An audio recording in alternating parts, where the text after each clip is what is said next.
They say that money doesn't grow on trees, but the truth is that the modern banking system creates currency far faster than trees can grow. Most people don't have a clue how currency is created.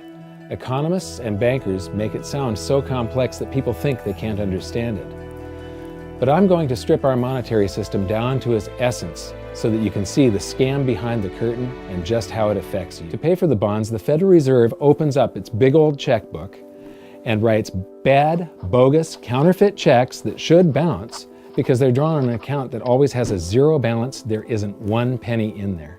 To quote from the Boston Federal Reserve, "When you or I write a check, there must be sufficient funds in our account to cover that check. But when the Federal Reserve writes a check, there is no bank deposit on which that check is drawn. When the Federal Reserve writes a check, it is creating money."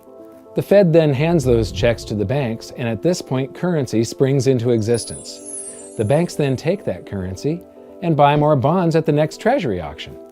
But what is a check? A check is also an IOU. When you write a check, you're making a note that says, "Here's my IOU for cash. All you have to do is go to the bank and pick it up." Now, it's very, very important that you understand this process because we're going to come back later and show you the devastating effect this has on you. The Treasury issues IOUs, bonds. The banks then buy those IOUs with currency. The Federal Reserve then writes IOUs, checks, and hands them to the banks in exchange for the Treasury's IOUs, the bonds. And currency is created. So what's really happening is the Federal Reserve and the Treasury are just swapping IOUs, using the banks as middlemen, and abracadabra, presto, currency magically springs into existence. This process repeats and repeats over and over again, enriching the banks and indebting the public by raising the national debt. The end result is that there's a buildup of bonds at the Federal Reserve and currency at the Treasury. This process is also where all paper currency comes from. Our paper currency was just a claim check. It was a representation for real money of intrinsic value, the gold and silver that was held on deposit at the Treasury. You could walk into any bank and slap your currency, like say a $20 bill, on the counter and redeem it for real money, a $20 gold piece.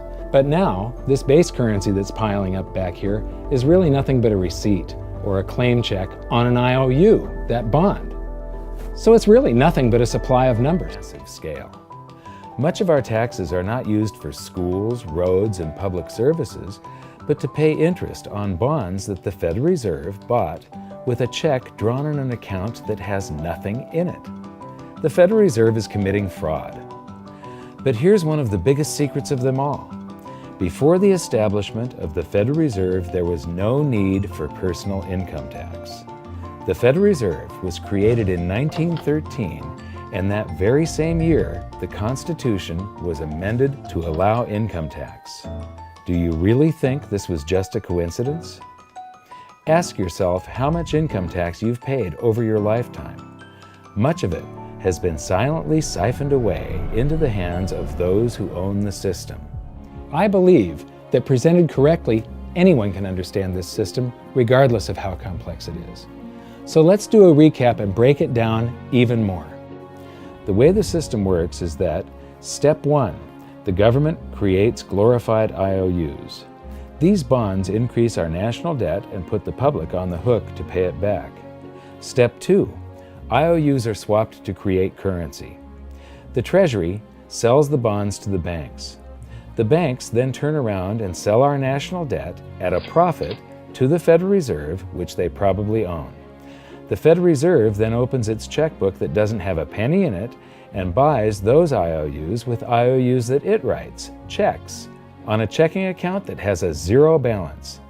Then they give those checks to the banks and currency just springs into existence, and then the whole process repeats. This results in a buildup of bonds at the Federal Reserve and currency at the Treasury, which is really just a supply of numbers. The Treasury then deposits the numbers in the various branches of the government, and we get to step 3. The government spends the numbers on promises, public works, social programs, and war.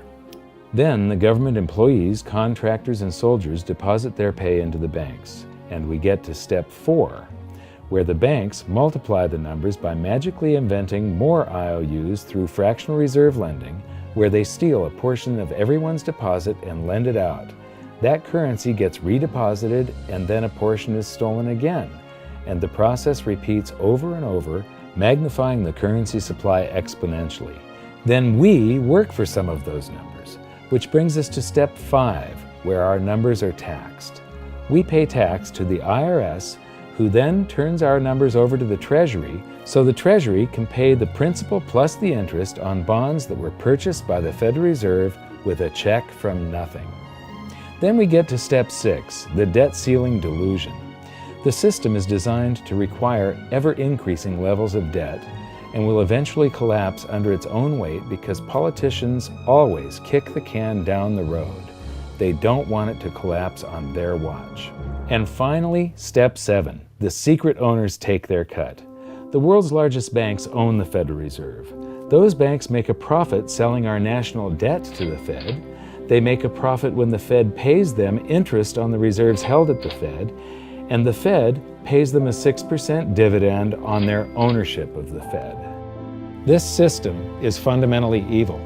It funnels wealth from the working population to the government and the banking sector. It is the cause of the artificial booms and busts of modern economies, and it causes great disparity of wealth between the rich and the working class. And now I leave you with this quote, widely attributed to a former director of the Bank of England. The modern banking system manufactures money out of nothing. The process is perhaps the most astounding piece of sleight of hand that was ever invented.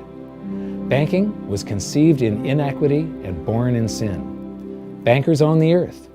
Take it away from them, but leave them the power to create money and control credit, and with the flick of a pen, they will create enough money to buy it back again. But if you want to continue as the slaves of bankers and pay the cost of your own slavery, let them continue to create money and to control credit.